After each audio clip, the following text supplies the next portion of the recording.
ದಿನಾಲು ಇಡ್ಲಿ ದೋಸೆ ಪಡ್ಡು ತಿಂದು ಬೇಜಾರಾಗಿದ್ದರೆ ಈ ಡಿಫ್ರೆಂಟ್ ಆಗಿರುವಂತಹ ಹೆಲ್ದಿ ಬ್ರೇಕ್ಫಾಸ್ಟ್ ರೆಸಿಪಿನ ಒಂದ್ಸಲ ಟ್ರೈ ಮಾಡಿ ನೋಡ್ಬೋದು. ತಿಂತಾ ಇದ್ದರೆ ತಿಂತಾನೆ ಇರಬೇಕು ಅನಿಸುತ್ತೆ, ಅಷ್ಟು ಸೂಪರ್ ಆಗಿರುತ್ತೆ. ತುಂಬಾ ಡಿಫ್ರೆಂಟಾಗಿ ಮಾಡಿ ತೋರಿಸ್ತಿದ್ದೀನಿ. ಸೊ ವಿಡಿಯೋನ ಸ್ಕಿಪ್ ಮಾಡದೆ ನೋಡಿ, ಪರ್ಫೆಕ್ಟಾಗಿ ಮಾಡ್ಕೋಬೋದು ಮನೆಯಲ್ಲಿ. ಇದ್ರ ಜೊತೆ ತಿನ್ನೋಕೆ ನಿಮಗೆ ಪಲ್ಯ ಚಟ್ನಿ ಸಾಂಬಾರು ಏನೂ ಬೇಕಾಗಿಲ್ಲ. ಇದನ್ನು ನೀವು ಹಾಗೆ ಕೂಡ ತಿನ್ಬೋದು, ಅಷ್ಟು ರುಚಿಯಾಗಿರುತ್ತೆ. ಸೊ ಬನ್ನಿ ತಡ ಮಾಡದೆ ಶುರು ಮಾಡೋಣ. ಈ ರೆಸಿಪಿ ಮಾಡೋದಕ್ಕೆ ನಾನಿಲ್ಲಿ ಮೊದಲು 1 ಗ್ಲಾಸ್ ಅಕ್ಕಿ ತೊಗೊಂಡಿದ್ದೀನಿ. ಒಂದು 4ರಿಂದ 5 ಗಂಟೆ ನೆನೆಸ್ಕೊಂಡು ತೊಗೊಂಡಿದ್ದೀನಿ. ಇಲ್ಲಿ ಅಕ್ಕಿ ನೀವು ಯಾವ್ದು ತೊಗೊಂಡ್ರೂ ಭೀ ನಡೆಯುತ್ತೆ. ಒಂದು 4-5 ಗಂಟೆ ನೆನೆಸ್ಕೊಂಡು ತೊಗೋಬೇಕು ಅಷ್ಟೇ. ಅಥವಾ ನೀವು ಬೆಳಗ್ಗೆ ಮಾಡೋದಿದ್ದರೆ ರಾತ್ರಿ ನೆನೆ ಹಾಕೋರು ಭೀ ನಡೆಯುತ್ತೆ. ಇವಾಗ ಇದಕ್ಕೆ ನೀರು ಹಾಕಿಲ್ಲ, ನಾನು ಹಸಿ ಶುಂಠಿ ಮತ್ತು ಮೆಣಸಿನ್ಕಾಯಿ ಹಾಕ್ತಿದ್ದೀನಿ. ನೀರು ಬದಲಾಗಿ ಇಲ್ಲಿ ಮೊಸರನ್ನ ಹಾಕ್ಕೊಂಡು ರುಬ್ಕೋಬೇಕು. ಓಕೆ ನೋಡಿ, ಇವಾಗ ಮೊದಲಿಗೆ ಹಾಗೆಯೇ ಮೊಸರು ಹಾಕ್ಕೊಂಡು ರುಬ್ಕೊಂಡಿನಿ. ನಂತರ ಇಲ್ಲಿ 1 ಗ್ಲಾಸ್ ಅಕ್ಕಿಗೆ 1-2 ಆಲೂಗಡ್ಡೆನ ಬೇಯಿಸಿಟ್ಕೊಂಡಿನಿ. ಇದನ್ನು ಈ ರೀತಿ ಕಟ್ ಮಾಡ್ಕೊಂಡು ಹಾಕೋಬೇಕು. ಇಲ್ಲಿ ಆಲೂಗಡ್ಡೆ ಹಾಕೋದ್ರಿಂದ ತುಂಬಾ ಕ್ರಿಸ್ಪಿಯಾಗಿ ಬರುತ್ತೆ, ರುಚಿ ಕೂಡ ಹೆಚ್ಚಾಗುತ್ತೆ ಇದಕ್ಕೆ. ಸೊ ಇನ್ನೊಂದು ಬ್ಯಾಚನಲ್ಲಿ ಕೂಡ ಅಷ್ಟೇ. ಮತ್ತು ಇದಕ್ಕೆ ಅಕ್ಕಿ ಹಾಕ್ಕೊಂಡಿದ್ದೀನಿ, ಹಾಗೆ ಮೆಣಸಿನ್ಕಾಯಿ ಹಾಗೂ ಹಸಿ ಶುಂಠಿ ಹಾಕ್ಕೊಂಡಿನಿ. ರುಬ್ಬೋಕ್ಕೋಸ್ಕರ ಇಲ್ಲಿ ಮೊಸರು ಕೂಡ ಹಾಕ್ಕೊತಿದ್ದೀನಿ. ಮೊದಲಿಗೆ ಇದನ್ನು ಹಾಗೆಯೇ ರುಬ್ಕೊಂಡು ತೊಗೋಬೇಕು.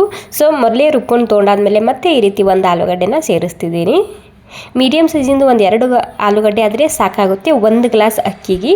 ನೀವು ಇಲ್ಲಿ ಅಕ್ಕಿನ 2 ಗ್ಲಾಸ್ ತೊಗೊಂಡ್ರೆ ಒಂದು 3-4 ಆಲೂನ ಹಾಕಬೇಕಾಗುತ್ತೆ ನೀವು ಇದರಲ್ಲಿ. ಇವಾಗ ಏನಿಲ್ಲ, ಈ ರೀತಿ ಕೈಲಿಂದ ಇದನ್ನು ಬೀಟ್ ಮಾಡಬೇಕು. ಈ ರೀತಿ ಮಾಡೋದ್ರಿಂದ ಇದು ಹಿಟ್ಟು ಫ್ಲಫಿ ಆಗುತ್ತೆ, ತುಂಬಾ ಕ್ರಿಸ್ಪಿ ಆಗುತ್ತೆ ಈ ರೀತಿ ಮಾಡೋದ್ರಿಂದ. ಅಥವಾ ನೀವು ಇದಕ್ಕೆ ಒಂದು ಚೂರೇ ಅಡುಗೆ ಸೋಡಾ ಹಾಕೋರು ಭೀ ನಡೆಯುತ್ತೆ.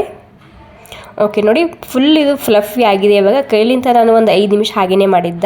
ಇವಾಗ ಇದಕ್ಕೆ 1 ಚಮಚ ಜೀರಿಗೆ, ಕೊತ್ತಂಬರಿ ಸೊಪ್ಪು ಹಾಕ್ತಿದ್ದೀನಿ ಸಣ್ಣದಾಗಿ ಕಟ್ ಮಾಡ್ಕೊಂಡು, ಹಾಗೆ ರುಚಿಗೆ ಬೇಕಾದಷ್ಟು ಉಪ್ಪು. ನೀವು ಇಲ್ಲಿ ರುಬ್ಬುವಾಗ ಮೆಣಸಿನ್ಕಾಯಿ ಹಾಕಿಲ್ಲ ಅಂದರೆ ಇಲ್ಲಿ ಸಣ್ಣದಾಗಿ ಕಟ್ ಮಾಡ್ಕೊಂಡು ಹಾಕೋಬೋದು. ನಾನಿಲ್ಲಿ ಮಕ್ಕಳಾರ ಬಾಯಿಗೆ ಸಿಕ್ಕರೆ ತಿನ್ನೋದಿಲ್ಲ ಅಂತೇಳಿ ರುಬ್ಬುವಾಗೇ ಸೇರಿಸ್ಕೊಂಡಿದ್ದೀನಿ ಮೆಣಸಿನ್ಕಾಯಿ ಅಷ್ಟೇ. ಓಕೆ ನೋಡಿ, ಎಷ್ಟು ಸೂಪರಾಗಿ ಬಂದಿದೆ. ಇವಾಗ ನಮ್ಮ ಬೆಟ್ರ್ ತಯಾರಾಗಿದೆ. ಇವಾಗ ಈ ಹಿಟ್ಟು ರೆಡಿ ಆದಮೇಲೆ ನಾನಿಲ್ಲಿ ಕಡಾಯಿನಲ್ಲಿ ಒಂದು ಸ್ವಲ್ಪ ಎಣ್ಣೆ ಹಾಕ್ತಿದ್ದೀನಿ. ಎಣ್ಣೆ ಬಿಸಿ ಆದಮೇಲೆ ಜೀರಿಗೆ ಹಾಗೂ ಹಿಂಗೆ ಹಾಕ್ಕೊತಿದ್ದೀನಿ ಒಂದು ಸ್ವಲ್ಪನೇ. ಮತ್ತು ಹಸಿ ಶುಂಠಿ ತುರಿದು ಸೇರಿಸ್ತಿದ್ದೀನಿ ಒಂದು ಸ್ವಲ್ಪನೇ. ರುಬ್ಬುವಾಗ ಕೂಡ ನಾನು ಬಳಸ್ಕೊಂಡಿದ್ದ ಹಸಿ ಶುಂಠಿ ಇಲ್ಲಿ ಒಂದು ಸ್ವಲ್ಪನೇ ಹಾಕ್ಕೊಂಡಿನಿ. ಇವಾಗ ಸಣ್ಣದಾಗಿ ಕಟ್ ಮಾಡ್ಕೊಂಡು ಕರಿಬೇವಿನ ಸೊಪ್ಪು ಹಾಕ್ತಿದ್ದೀನಿ. ಸ್ವಲ್ಪ ಜಾಸ್ತಿ ಕ್ವಾಂಟಿಟಿದಾಗೆ ಹಾಕ್ಕೊಂಡಿನಿ ನಾನಿಲ್ಲಿ ಕರಿಬೇವಿನ ಸೊಪ್ಪು. ಇವಾಗ ಏನಿಲ್ಲ, ಸ್ವಲ್ಪ ಹಸಿ ವಾಸನೆ ಹೋಗಬೇಕು ಅಷ್ಟೇ. ಹಸಿ ವಾಸನೆ ಹೋದ್ಮೇಲೆ ನಾನು ಇದಕ್ಕೆ ಒಂದು 3 ಆಲೂಗಡ್ಡೆನ ಬೇಯಿಸಿಟ್ಕೊಂಡಿನಿ. ಈ ರೀತಿ ಮ್ಯಾಶ್ ಮಾಡ್ಕೊಂಡು ಹಾಕ್ತಿದ್ದೀನಿ. ತುರಿದು ಕೂಡ ಹಾಕೋಬೋದು. ಇಲ್ಲಿ ನೀವು ಆಲೂಗಡ್ಡೆ ಈ ರೀತಿ ಮ್ಯಾಶ್ ಮಾಡಿ ಕೂಡ ಹಾಕೋಬೋದು, ಗಂಟು ಇರಬಾರ್ದು, ಆ ರೀತಿ ಮಾಡ್ಕೊಳ್ಳಿ ಅಷ್ಟೇ. ಓಕೆ, ಇವಾಗ ಇದಕ್ಕೆ ಒಂದು ಸ್ವಲ್ಪನೇ ಅರಿಶಿನ, ರೆಡ್ ಖಾರದ ಪುಡಿ ರುಚಿಗೆ ಬೇಕಾದಷ್ಟು, ಹಾಗೆ ಧನಿಯಾ ಪುಡಿ ಹಾಕ್ಕೊಂಡಿನಿ. ರುಚಿಗೆ ಬೇಕಾದಷ್ಟು ಉಪ್ಪು ಹಾಕ್ತಿದ್ದೀನಿ. ನೀವಿಲ್ಲಿ ರೆಡ್ ಖಾರದ ಪುಡಿ ಬದಲಾಗಿ ಹಸಿ ಮೆಣಸಿನ್ಕಾಯಿ ಕೂಡ ಹಾಕೋಬೋದು. ನಾನಿಲ್ಲಿ ಪುಡಿ ಖಾರ ಹಾಕ್ಕೊಂಡಿನಿ ಖಾರಕ್ಕೋಸ್ಕರ. ಇವಾಗ ಒಂದು ಸಲ ಮಿಕ್ಸ್ ಮಾಡ್ಕೊಂಡು ತೊಗೋಬೇಕು ಅಷ್ಟೇ. ಮಿಕ್ಸ್ ಮಾಡ್ಕೊಂಡು ಆದಮೇಲೆ ಇಲ್ಲಿ ಒಂದು ಅರ್ಧ ನಿಂಬೆಹಣ್ಣಿನ ರಸ ಹಾಕ್ತಿದ್ದೀನಿ. ಸೊ ನಿಂಬೆಹಣ್ಣಿನ ರಸ ಮಾತ್ರ ಇದರಲ್ಲಿ ಮಿಸ್ ಮಾಡದೆ ಹಾಕ್ಕೊಳ್ಳಿ, ಟೇಸ್ಟ್ ಮಾತ್ರ ಸೂಪರಾಗಿರುತ್ತೆ ಈ ಸ್ಟಫಿಂಗ್ದು.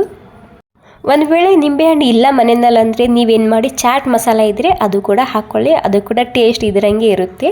ಇವಾಗ ಇದಕ್ಕೆ ಕೊತ್ತಂಬರಿ ಸೊಪ್ಪು ಹಾಕ್ತಿದ್ದೀನಿ. ಇವಾಗ ನಮ್ಮ ಸ್ಟಫಿಂಗ್ ಕೂಡ ರೆಡಿಯಾಗಿದೆ. ಎಲ್ಲನೂ ಸೇರಿಸಿ ಒಂದು 2 ನಿಮಿಷದನ್ನು ಸ್ಲೋ ಗ್ಯಾಸ್ನಲ್ಲಿ ಮಿಕ್ಸ್ ಮಾಡ್ಕೋಬೇಕು ಅಷ್ಟೇ. ದಿನ ಇಡ್ಲಿ ಪಡ್ಡು ಹಾಗೆ ದೋಸೆ ತಿಂದು ಬೇಜಾರಾಗಿದ್ದರೆ ಒಂದ್ಸಲ ಈ ರೆಸಿಪಿನ ಟ್ರೈ ಮಾಡಿ ನೋಡ್ಬೋದು. ತುಂಬಾ ರುಚಿಯಾಗಿರುತ್ತೆ, ತುಂಬ ಡಿಫ್ರೆಂಟ್ ಆಗಿರುತ್ತೆ, ಹಾಗೆ ತುಂಬ ಸುಲಭವಾಗಿ ಮಾಡ್ಕೋಬೋದು ಈ ರೆಸಿಪಿ. ಇವಾಗ ಈ ಆಲೂ ಮಸಾಲ ಒಂದು ಸ್ವಲ್ಪ ತಣ್ಣಗಾಗಬೇಕು. ಹೀಗಾಗಿ ಇದಕ್ಕೆ ಪ್ಲೇಟ್ನಲ್ಲಿ ಹಾಕಿ ಒಂದು 5 ನಿಮಿಷ ಹಾಗೆಯೇ ರೆಸ್ಟ್ ಮಾಡೋಕ್ಕೆ ಬಿಡ್ತಿದ್ದೀನಿ. ತುಂಬ ಬಿಸಿಯಾಗಿದೆ ಇವಾಗಿದು. ಈ ಮಸಾಲ ಸ್ವಲ್ಪನೇ ತಣ್ಣಗಾಗಬೇಕು, ಅಲ್ಲಿ ತನಕ ವೇಟ್ ಮಾಡಿ. ಆಮೇಲೆ ಇಲ್ಲಿ ನಾನು ಗ್ಯಾಸಿನ ಮೇಲೆ ಪಡ್ಡು ಮಾಡುವಂತಹ ಹಂಚೆ ಇಟ್ಕೊಂಡಿನಿ. ಸ್ವಲ್ಪ ಎಣ್ಣೆ ಹಾಕಿನಿ, ಎಲ್ಲದಕ್ಕೆ ನಾನು ಎಣ್ಣೆ ಹಾಕಿ ಈ ಹಿಟ್ಟನ್ನ ಹಾಕ್ತಿದ್ದೀನಿ. ಸ್ವಲ್ಪನೇ ಹಾಕೋಬೇಕು ಈ ಹಿಟ್ಟು, ಜಾಸ್ತಿ ಕ್ವಾಂಟಿಟಿದಾಗ ಹಾಕಬಾರ್ದು. ಓಕೆ ನೋಡಿ, ಎಲ್ಲದಕ್ಕೂ ಈ ರೀತಿ ಚಮಚದಲ್ಲಿಂದ ಹಿಟ್ಟನ್ನ ಹಾಕ್ತಿದ್ದೀನಿ. ಸಣ್ಣ ಚಮಚ ಊಟ ಮಾಡ್ತೇವಲ್ಲ ಅದೇ ಚಮಚ ತೊಗೊಂಡು ಹಾಕ್ತಿದ್ದೀನಿ. 1 ಚಮಚ ಹಾಕ್ತಿದ್ದೀನಿ ಎಲ್ಲದಕ್ಕೂ. ಗ್ಯಾಸ್ ಮಾತ್ರ ಸ್ಲೋ ಇರಲಿ ಇವಾಗ ಹಿಟ್ಟು ಹಾಕುವಾಗ. ತುಂಬಾ ರುಚಿಯಾಗಿರುತ್ತೆ. ನೀವು ಮಕ್ಕಳಿಗೆ ಮಾಡೋದಾದರೆ ಜಸ್ಟ್ ನೀವು ಇದನ್ನು ಹಾಗೆಯೇ ತಿನ್ನೋದಕ್ಕೆ ಕೊಡ್ಬೋದು. ಯಾಕಂದರೆ ಇದರಲ್ಲಿ ಎಲ್ಲ ಮಸಾಲೆ ಇರುತ್ತೆ ಅಲ್ವಾ, ಇದಕ್ಕೆ ಚಟ್ನಿ ಸಾಂಬಾರು ಏನೂ ಬೇಕಾಗಿಲ್ಲ, ಹಾಗೆ ಕೂಡ ತಿನ್ಬೋದು ಈ ರೆಸಿಪಿ. ಓಕೆ ನೋಡಿ, ಇವಾಗ ಆಲೂಗಡ್ಡೆ ಏನು ಮಾಡಿದವಲ್ಲ ಆ ಮಸಾಲಾನ ಈ ರೀತಿ ಹಾಕ್ತಿದ್ದೀನಿ. ನಿಮ್ಗೆ ಎಷ್ಟು ಬೇಕಷ್ಟು ಹಾಕೋಬೋದು. ನೀವು ಇಲ್ಲಿ ಹಾಕಿದ್ಮೇಲೆ ಈ ರೀತಿ ಒಂದು ಸ್ವಲ್ಪನೇ ಬ್ರಷ್ ಮಾಡಿ ಅದೊಂದು ನಡು ಹೋಗಿ ಕುತ್ಕೊಳ್ಳುತ್ತೆ ಈ ರೀತಿ ಮಾಡೋದ್ರಿಂದ. ಮೇಲೆ ಮತ್ತೆ ಹಿಟ್ಟು ಹಾಕ್ತಿದ್ದೀನಿ. ಹಿಟ್ಟನ್ನ ಹಾಕಿ ಈ ರೀತಿ ಕವರ್ ಮಾಡಬೇಕು ಅಷ್ಟೇ. ಇವಾಗ ಗ್ಯಾಸ್ ಸ್ಲೋ ಇದೆ. ಸ್ಲೋ ಗ್ಯಾಸ್ನಲ್ಲಿ ಮತ್ತೆ ಇದಕ್ಕೆ ಒಂದು 2 ನಿಮಿಷ ಮುಚ್ಚಿಡಬೇಕು ಅಷ್ಟೇ ಹಿಟ್ಟು ಹಾಕಿ. ಓಕೆ ನೋಡಿ, ಪೂರ್ತಿಯಾಗಿ ಕವರ್ ಮಾಡ್ಕೊಂಡಿನಿ. ನಾನು ಕವರ್ ಮಾಡ್ಕೊಂಡು ಒಂದು 2 ನಿಮಿಷದಕ್ಕೆ ಮುಚ್ಚಿಡ್ತಿದ್ದೀನಿ. ನೋಡಿ ಇವಾಗ ಒಂದು 2 ನಿಮಿಷ ಆಗೋ ತನಕ ನಾನು ಸ್ಲೋ ಗ್ಯಾಸ್ನಲ್ಲಿ ಮುಚ್ಚಿಟ್ಟಿದ್ದ. 2 ನಿಮಿಷ ಆದಮೇಲೆ ಓಪನ್ ಮಾಡಿ ತೋರಿಸ್ತಿದ್ದೀನಿ. ಮೇಲೆ ಸ್ವಲ್ಪ ಡ್ರೈ ಆಗಿದೆ. ಈ ರೀತಿ ಸ್ಲೋಲಿ ಆಗಿದ್ದನ್ನು ಉಲ್ಟಾ ಹಾಕಬೇಕು. ಬೇಕಿದ್ರೆ ಎಣ್ಣೆ ಹಾಕ್ಕೊಳ್ಳಿ, ಎಣ್ಣೆ ಇಷ್ಟ ಇಲ್ಲ ಅಂದರೆ ಹಾಗೇನೆ ಹಾಕೋಬೋದು ಉಲ್ಟಾ. ಒಂದು ಸ್ವಲ್ಪ ಮೇಲೆ ಎಣ್ಣೆ ಹಾಕೋದ್ರಿಂದ ತುಂಬಾ ಗರಿ ಗರಿಯಾಗಿ ಅಥವಾ ಕ್ರಿಸ್ಪಿಯಾಗಿ ಬರುತ್ತೆ ಈ ರೆಸಿಪಿ. ಓಕೆ ನೋಡಿ, ಸ್ಲೋಲಿ ಆಗಿದ್ದನ್ನು ಎಲ್ಲನೂ ಉಲ್ಟಾನ ಹಾಕಿ ಮತ್ತು ಇದಕ್ಕೆ ಒಂದು 2 ನಿಮಿಷ ಸ್ಲೋ ಗ್ಯಾಸ್ನಲ್ಲಿ ಮುಚ್ಚಿಡ್ತಿದ್ದೀನಿ. ಅಂದರೆ ಎರಡೂ ಕಡೆಗೆ ಟೋಟಲಾಗಿ ಕ್ರಿಸ್ಪಿ ಮಾಡ್ಕೊಂಡು ತೊಗೋಬೇಕು ಅಥವಾ ಪೂರ್ತಿಯಾಗಿ ಗೋಲ್ಡನ್ ಬ್ರೌನ್ ಮಾಡ್ಕೊಂಡು ತೊಗೋಬೇಕು. ವಾವ್ ನೋಡಿ, ಇವಾಗ ಇನ್ನೂ ಅಷ್ಟು ಸರಿಯಾಗಿ ಕಲರ್ ಬಂದಿಲ್ಲ ಇದಕ್ಕೆ. ಈ ರೀತಿ ಫುಲ್ ಗೋಲ್ಡನ್ ಬ್ರೌನ್ ಆಗಬೇಕು ಎರಡೂ ಸೈಡ್ನಲ್ಲಿ. ಆ ರೀತಿ ಮಾಡಿ ತೊಗೊಂಡ್ರೆ ಸೂಪರ್ ಆಗಿರುವಂತಹ ಹೆಲ್ದಿ ಆಗಿರುವಂತಹ ಬ್ರೇಕ್ಫಾಸ್ಟ್ ರೆಸಿಪಿ ರೆಡಿ ಆಗುತ್ತೆ. ನಾನಂತೂ ಅವಾಗವಾಗ ರಾತ್ರಿ ಊಟ ಕೂಡ ಮಾಡ್ತಿರ್ತೀನಿ, ಲೈಟಾಗಿರುತ್ತೆ ಅಂಥೇಳಿ. ಮತ್ತು ನೀವಿಲ್ಲಿ ಈ ಅಕ್ಕಿ ಹಿಟ್ಟಿನ ಬದಲಾಗಿ ನೀವಿಲ್ಲಿ ದೋಸೆ ಬೆಟರ್ ಇರುತ್ತೆ ನೋಡಿ, ಅದರಲ್ಲಿ ಕೂಡ ಈ ರೆಸಿಪಿನ ಮಾಡ್ಕೋಬೋದು. ಆಲೂ ಮಸಾಲ ಪಡ್ಡು ರೆಸಿಪಿ ರೆಡಿಯಾಗಿದೆ. ಇವಾಗ ಇದಕ್ಕೆ ನಾನು ಗನ್ ಪೌಡರ್ ಹಾಕ್ತಿದ್ದೀನಿ. 1 ಚಮಚ ಆಗುವಷ್ಟು ಇದ್ದರೆ ಹಾಕ್ಕೊಳ್ಳಿ, ಸೂಪರ್ ಆಗಿರುತ್ತೆ ಇನ್ನಷ್ಟು taste. So gun powder recipe ಬೇಕಿದ್ದರೆ ಮುಂದಿನ ವಿಡಿಯೋದಲ್ಲಿ ತೋರಿಸ್ಕೊಡ್ತೀನಿ.